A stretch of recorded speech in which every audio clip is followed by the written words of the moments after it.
One of the things that's kind of been true all the way through this process seems to be this idea that the NFL likes JJ McCarthy more than everybody else, whether it's draft analysts, just the public, whatever. Do you buy into that? And if so, do you know why? Do you see why from his tape? I don't. I've not thought about that for 1 second. Sorry, I don't buy into it.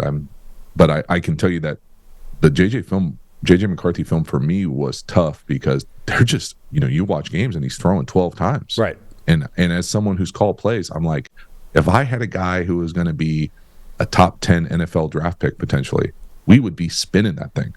And I get it that Michigan knew exactly what they were doing, and you're dealing with a whole different animal with Harbaugh, that element of it.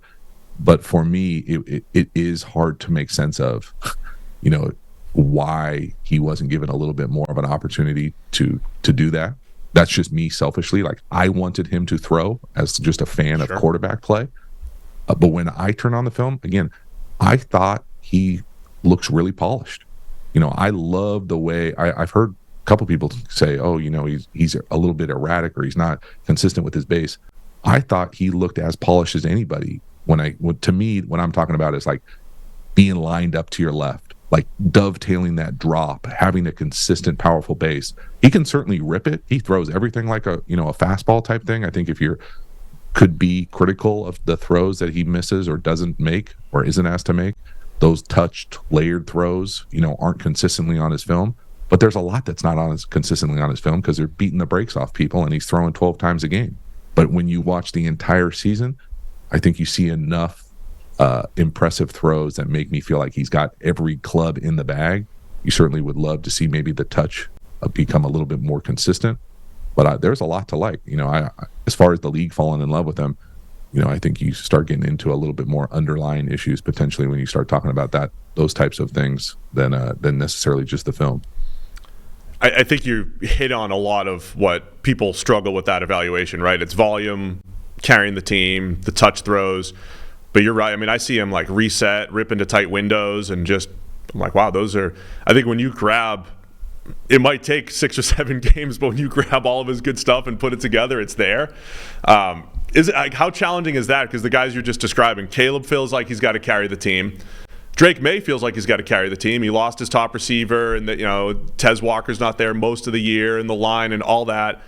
And then JJ's out there, and they're like, we got Penn State, biggest game of the year. You don't even have to chuck it, the last 38 plays because we got 15 tight ends out there. It's like completely different worlds. Yeah, I mean, it is. It's hard for me because I'm kind of the, oxymoron element of being a quarterback. I love the run game.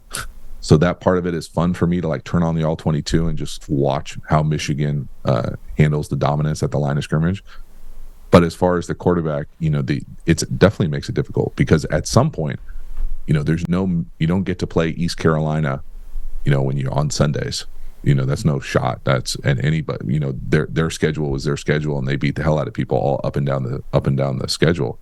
But he's going to have to be able to be that playmaker, that creator, that guy who can put the team on his back, execute a 2-minute consistently on Sundays. And it's just, you just don't know. It's just not there enough. And so I think that there is enough there. To me, the differentiator for me between those two, Drake May and JJ McCarthy, were just, I thought McCarthy had more consistent elements of his game that I thought would be more consistent for an NFL team versus the crazy highs and the crazy lows of what maybe the Drake May film was. The sort of one-speed element of his throwing is interesting because it was one of the first things I had down on my notes as well, and I've seen a lot of people say that. I couldn't believe how many people pushed back on that when I first brought it up on this podcast, and yet I know Steve hates talking to the haters, but it's obvious. It's one of his biggest problems is